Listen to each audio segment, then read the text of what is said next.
বেঙ্গালুরু থেকে ত্রিপুরা এসে পৌঁছালো প্রয়াত ত্রিপুরা বিধানসভার অধ্যক্ষ বিশ্ববন্ধু সেনের মরদেহ। ত্রিপুরা বিধানসভায় ওনাকে শেষ শ্রদ্ধা জানান রাজ্যপাল ইন্দ্রসেনা রেড্ডি নাল্লু, মুখ্যমন্ত্রী ডক্টর মানিক সাহা, বিরোধী দলনেতা তথা সিপিআইএমের দলের রাজ্য সম্পাদক জিতেন্দ্র চৌধুরী, ত্রিপুরা বিধানসভার প্রাক্তন অধ্যক্ষ রতন চক্রবর্তী সহ ত্রিপুরা মন্ত্রিসভার সকল সদস্যা, বিরোধী এবং ত্রিপুরার শাসক দল বিজেপির রাজনৈতিক দলের নেতা সহ বিজেপির সকল কার্যকর্তারা। ত্রিপুরা উত্তর জেলা ধর্মনগর শ্মশানে চলছে ওনার শেষ প্রস্তুতি। নীরব অশ্রুতে বিদায় জানাতে প্রস্তুত গোটা ত্রিপুরার মানুষজন। উত্তর ত্রিপুরা জেলার ধর্মনগর শ্মশানে আজ শোকস্তব্ধ পরিবেশ। প্রয়াত ত্রিপুরা বিধানসভার প্রাক্তন অধ্যক্ষ এবং ধর্মনগর বিধানসভা কেন্দ্রের 4 বারের বিধায়ক বিশ্ববন্ধু সেনের শেষকৃত্যের প্রস্তুতি চলছে। প্রিয় নেতাকে শেষবারের মতো বিদায় জানাতে সকাল থেকে শ্মশান চত্বরে ভিড় জমাতে শুরু করেছেন বিজেপির দলীয় কর্মী, অনুগামী ও সাধারণ মানুষ। বিশ্ববন্ধু সেন ত্রিপুরার রাজনৈতিক মহলে এক সুপরিচিত নাম। দীর্ঘদিন ধরে ধর্মনগর বিধানসভা কেন্দ্রের প্রতিনিধিত্ব করে তিনি সাধারণ মানুষের সুখ দুঃখে পাশে থেকেছেন।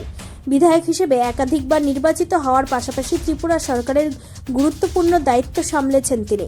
পরবর্তীতে ত্রিপুরা বিধানসভার অধ্যক্ষ হিসেবে দায়িত্ব পালনকালে তার সংযত আচরণ, সংসদীয় রীতিনীতি রক্ষায় কঠোরতা এবং নিরপেক্ষ ভূমিকা সর্বমহলে প্রশংসিত হয়। তার প্রয়াণে ত্রিপুরা রাজ্যের রাজনৈতিক অঙ্গনে নেমে এসেছে গভীর শোকের ছায়া। মুখ্যমন্ত্রী ডক্টর মানিক সাহা থেকে শুরু করে বিরোধী দলের নেতৃবৃন্দ, জনপ্রতিনিধি ও বিশিষ্টজনেরা শোক বার্তায় বিশ্ববন্ধু সেনকে একজন অভিজ্ঞ, বিনয়ী ও জনদরদী নেতা হিসেবে স্মরণ করেছেন।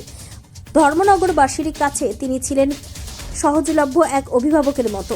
আজ শ্মশানে শেষকৃত্যের মধ্য দিয়ে অবসান ঘটতে চলেছে এক দীর্ঘ রাজনৈতিক অধ্যায়ের। তবে মানুষের হৃদয়ে থেকে যাবে বিশ্ববন্ধু সেনের স্মৃতি। ত্রিপুরা থেকে বিক্রম কর্মকারের report, crime press Bengal news.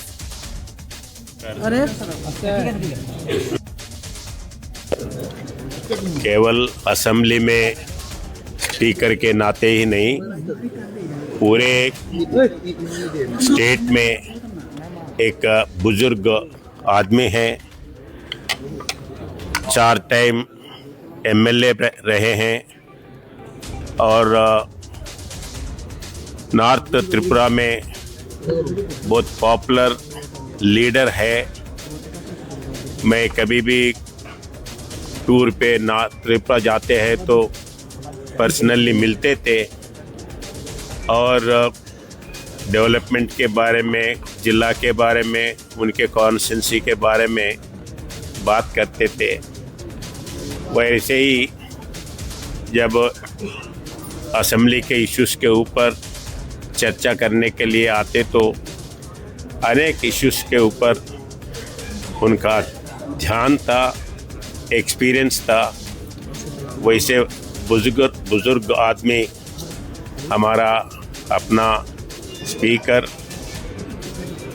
आज अपने पास नहीं है, फिर भी वो जो रूट्स इधर दे के गया है, जो स्पिरिट से काम करा है, वो स्पिरिट आगे ले जा सकते हैं। बाकी के प्रजा, उनके आत्मा को भगवान शांति रखे, यही मैं भगवान से विनम्रता से प्रार्थना करता हूँ। আসলে আমার স্পিকার হওয়ার সময়টার ব্যাপারের চাইতেও ও যখন ছাত্র ছিল, এমবিবি কলেজে পড়াশোনা করে, হস্টেলে ছিল, ওদের পরিবারের সঙ্গেও আমার দীর্ঘদিনের সম্পর্ক এবং ওকে রাজনীতিতে আমি টেনে আনি। একটু চঞ্চল ছিল, তাহলেও প্রতিভাবান ছিল। বিভিন্ন ক্ষেত্রে ওর যথেষ্ট নলেজ ছিল, নাটক, অভিনয়, এই সমস্ত দিকে, মানে সাংস্কৃতিক অঙ্গনে ওর যাতায়াত ছিল। আর ছাত্র হিসেবেও ছাত্র রাজনীতির সঙ্গে জড়িয়ে আমার নেতৃত্বেই কাজ করেছে দীর্ঘদিন। তার পরবর্তী জীবনে এসে শেষ পর্যন্ত আবার বিধানসভায় এসে আমি অধ্যক্ষ ও উপাধ্যক্ষ, একটা গভীর এবং নিবিড় সম্পর্ক ছিল ওর সঙ্গে। এবং ও যেই বাড়িতে বিয়ে করেছে, আমার বন্ধুর ছোটো বোনকে বিয়ে করেছে। ওর শ্বশুরবাড়ির দিকেও রিলেশন, ওর দিদি যিনিও প্রয়াত হয়েছেন, উনিও আমাদের সঙ্গে একসঙ্গে কংগ্রেস রাজনীতি করেছেন। তো সেই হিসেবে মানে দীর্ঘদিনের সম্পর্ক কি বলবো। তো আজকে স্বাভাবিকভাবেই ওকে হারানো আমার ব্যক্তি পারিবারিক জীবনে যেমন একটা গভীর শূন্যতা তৈরি করবে, তেমনি রাজনীতিতেও ওর যে ডাইনামিজম, ওর যে তীক্ষ্ণতা ছিল, সেটার অভাব দীর্ঘদিন অনুভূত হবে। আমি ওর বিদেহী আত্মার শান্তি কামনা করি এবং যাদেরকে রেখে গেলেন, ওনার স্ত্রী, ছেলে মেয়ে, পরিবারবর্গ সবাইকে, স্বজনদের আমার আন্তরিক সমবেদনা রইল। ঈশ্বর ওকে শান্তি দিন। সবাই জানেন গত খুব সম্ভবত 8ই আগস্ট উনি আমার সাথে সকালে আমার যে সরকারি বাংলো আছে সেখানে আমার সাথে দেখা করতে এসেছিলেন। যখনই আসেন আগরতলা একবার আমার সাথে দেখা করবেন, আর সবসময় বলবেন 1 কাপ চা কিন্তু খেতে আসেন। তো উনি আসেন, সেই দিনও চা খেয়ে গেছেন। আমি বললাম তোমার শরীর কেমন আছে? বলে আমার শরীর কী হয়েছে? আমার শরীর আমার তো খুব ভালো শরীর। তো বলে উনি চলে গেলেন। এরপর একটা প্রোগ্রাম ছিল, সেখানেও উনি গেছেন। আমি দেখলাম যে বৃক্ষরোপণের একটা প্রোগ্রাম আমি দেখছিলাম পরবর্তী সময়। তো সেইখান থেকে হঠাৎ করে খবর এলো কি, উনি যখন ট্রেনে যাচ্ছিলেন, বাথরুমে, টয়লেটে, ওয়াশরুমে যাচ্ছিলেন, সেখানে উনি হঠাৎ করে আনকনসিয়াস হয়ে পড়ে গেছেন। তো বিকেলবেলায় সেখান থেকে তাড়াতাড়ি করে ত্রিপুরা মেডিকেল কলেজে নিয়ে যাওয়া হয়। আমি খবর পেয়ে এবং আমি সমস্ত আমাদের যারা সহকর্মীরা আছেন তাদেরকেও বললাম। তো আমি সেখানে গেলাম, টিএমসিতে গিয়ে ডাক্তারবাবুদের সাথে কথা বললাম কি হয়েছে। বললাম মস্তিষ্কে পুরো ব্লাড জমে গেছে, অর্থাৎ কার্ডিওভাস্কুলার অ্যাক্সিডেন্ট যেটাকে বলে, পুরো মস্তিষ্কের মধ্যে ব্লাড চলে এসছে এবং ইমিডিয়েটলি অপারেশন করতে হবে, আদারওয়াইজ সমস্যা হবে। তো গ্রিন করিডোর করলাম, আপনারা সবাই জানেন, যাতে রাস্তায় কোনো অসুবিধা না হয়, খুব সময় কম। তো সব ব্যবস্থা করে আমি নিজে এসকর্ট করে ওনাকে নিয়ে এসেছিলাম। আসার পরে তো অপারেশনও হলো, সমস্ত ব্লাডও বের করানো হলো। এবং এখানে 2 দিন ছিলেন। 2 দিন থাকার পর ওনাদের ফ্যামিলি মেম্বার্সরা বলছিলেন যে বাইরে আমরা নিয়ে যাব। তো আমরা বলছিলাম যে একটু সেটেল করলে নিয়ে গেলে ভালো। তো ওনারা বলছেন যে না, আমরা যেভাবে হোক নিয়ে যেতে চাই, আমরা সময় নষ্ট করতে চাই না। যাই হোক, ওনাদের তো আমাদের দেখতে হবে, ওনাদের যে ইচ্ছে, সেই ইচ্ছা পূরণ করার জন্য আমরা ওই দিনেই, পরের দিন মানে 2 দিন বাদে আমরা সব ব্যবস্থা করলাম। এয়ার অ্যাম্বুলেন্সে ওনারা যে হসপিটালে বলেছেন সেই হসপিটালে নিয়ে গেছি। এবং যে ডাক্তারবাবু অপারেশন করেছেন তার সাথেও মানে আমি নিজেও কথা বলেছি কয়েকবার যে কি হয়, আমরা এই করেছি, আপনি দেখুন। তো বললেন না, whatever you have done, it is done correctly, বাকি আমরা দেখছি। এবং ওই ডাক্তারবাবু এখানে এসেছিলেনও, আমার সাথে দেখাও করেছিলেন, একটা সেমিনারে এখানে এসেছিলেন, আমার সাথে দেখা করেছিলেন এবং টাইম টু টাইম কন্টিনিউয়াস আমার সাথে। আজকে মানে 139 ডেজ বা 140 ডেজ হলো এই, মানে যেভাবে উনি জীবন যুদ্ধে, যেভাবে শারীরিক যুদ্ধে যেভাবে উনি ফাইট করেছেন, সেটা বলার অপেক্ষা রাখে না। ওনার ছেলে মেয়েদের সাথে আমি প্রায়শই কথা বলতাম, কিন্তু গতকাল প্রায় 3টে, 3:30টার সময় খবর এলো হি ইজ নো মোর। তো আমাদের জন্য একটা বিরাট লস। এবং আপনারা জানেন, ও এক তো শুধু উনি আমাদের পার্টির একজন বরিষ্ঠ যে নেতৃত্ব না, উনি কিন্তু এখানে স্পিকার হিসাবে ওনার যে দায়িত্ব সেটা আমরা দেখেছি। যেমন ওনার মধ্যে সেন্স অফ হিউমার ছিল এবং ইন্টেলেক্ট যা বলতে, এটা সেই ইন্টেলেক্টও ওনার মধ্যে ছিল। সাহিত্যের সাথে ওনার সংস্কৃতির সাথে উনি যুক্ত ছিলেন, নাটকে যুক্ত ছিলেন, যাত্রা করতেন, কবিও ছিলেন। আমি শুনেছি উনি কবিতাও লিখেছেন। 1971-এ আমি যখন এমবিবি কলেজে আমি পড়াশোনা করি, আমি সায়েন্স স্ট্রিমে ছিলাম, ও আর্টস স্ট্রিমে ছিল, তখন থেকে ওর সাথে পরিচয়। এর আগেও আমার সাথে পরিচয় ছিল। তা একদম মানে একজন বন্ধুকে হারালাম, আর ত্রিপুরাবাসীর জন্য একটা বিরাট লস হলো। আর আমাদের অ্যাসেম্বলির মধ্যে এটা মানে বলা চলে, যেভাবে অ্যাসেম্বলিকে উনি পরিচালনা করতেন সেটা সত্যিই আমার সারা জীবন মনে থাকবে। এবং এরকম একজন বন্ধু আমরা হারালাম। ত্রিপুরা মানুষের তো লস হলেই, কিন্তু ব্যক্তিগতভাবে আমার একটা বিরাট লস হলো। আমি যেখানেই যাক, যেখানেই গেছেন, আমি ভগবানের কাছে প্রার্থনা করি, ওনার আত্মার সদ্গতি কামনা করি। পাশাপাশি ওনাদের ফ্যামিলিরকে আমি বলবো, ভগবানের কাছে প্রার্থনা করব ওনাদের যেন শক্তি দেয়। এই রকম লস, কারণ ওনার বয়স প্রায় আমার থেকে 5-6 মাসের ডিফারেন্স হবে। হ্যাঁ, প্রায় 5-6 মাসের ডিফারেন্স, আমার থেকে ছোট অল্প, যা দেখলাম ডেট অফ বার্থ। তো মানে ওনারা যেন যে এই লস হলো তাদের শক্তি দেয়, এই লসকে ওনারা যেন শক্তি নিয়ে যেন সেটাকে ওনারা মোকাবেলা করতে পারেন, আগামী দিনে যেন এটা সহ্য করে আগামী দিনে চলার পথে যেন পাথেয় করে ওনার যে চিন্তা ভাবনা সেটা পাথেয় করে আগামী দিন চলতে পারে। যাকে হারিয়েছেন এই ক্ষতিপূরণটা কি রাজ্য কোনোভাবে কোনো সময় মনে করেন আপনি? আমি তো বলেই দিলাম, ক্ষতিপূরণ তো হওয়ার, কেউ চলে গেলে তার ক্ষতিপূরণ কিন্তু সম্ভব না। আর মানুষ যখন চলে যায়, আজকে এখানে সবাই ওনার ভালো কথাগুলো কিন্তু বলছেন, ওনার গুণের কথাগুলো কিন্তু বলছেন। এই হয়, এইভাবেই মানুষ যখন থাকে সাথে তখন কিন্তু তার গুণগুলো বলে না, কিন্তু চলে যাওয়ার পর সেই গুণগুলো কিন্তু প্রকাশ পায়। আমরা তো জানতামই, কিন্তু আজকে মানুষ অনুভব করছে, ফিল করছে। হ্যাঁ, আমাদের মাননীয় অধ্যক্ষ প্রয়াত হয়েছেন।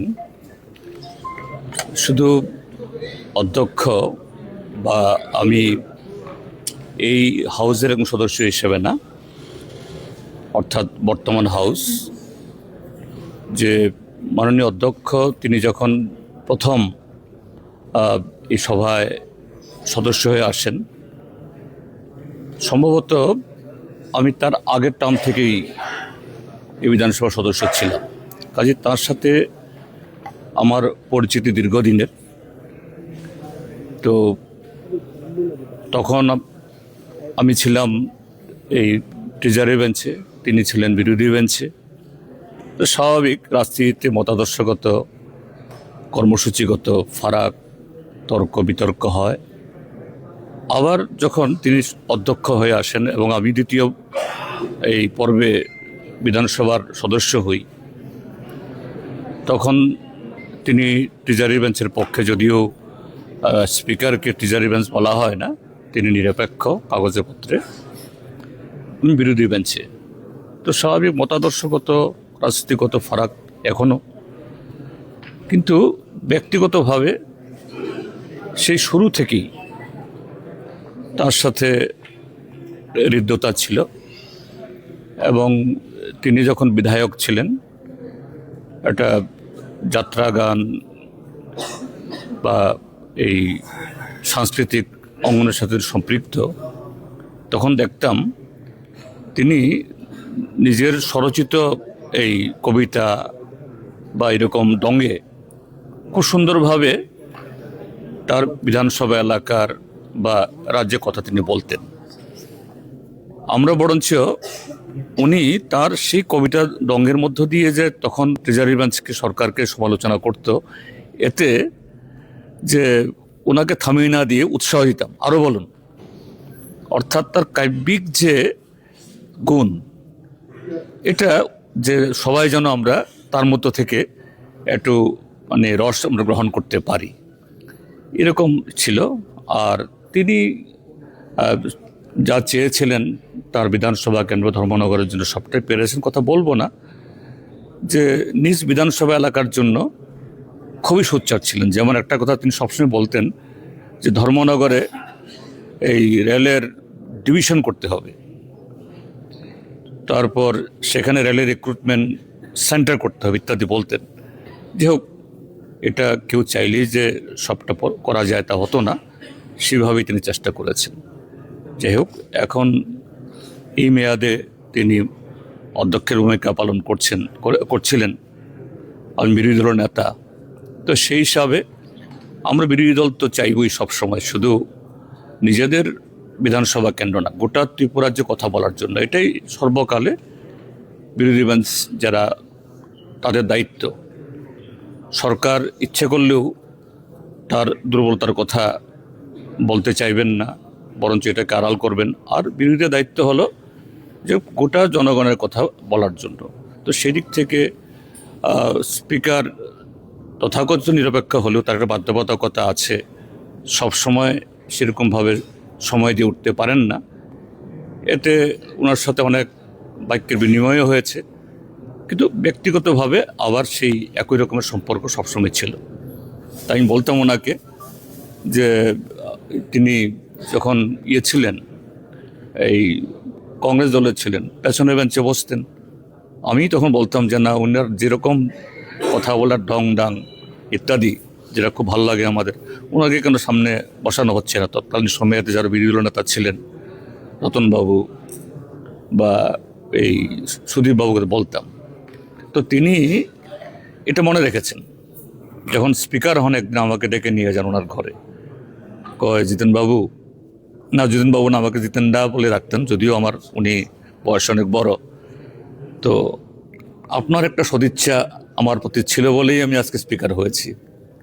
আমি তোমার তো মনে করতে পারছি না তো কীরকম।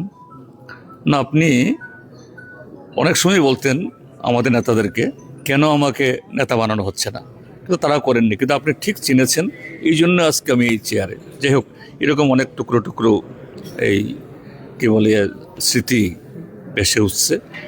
আজকে তিনি নেই, খারাপ লাগছে। আমি তার পরিবার পরিজন, তার বিধানসভা এলাকার মানুষ সবার প্রতি সমবেদনা জ্ঞাপন করছি এবং তার প্রতি গভীর শ্রদ্ধা জ্ঞাপন করছি।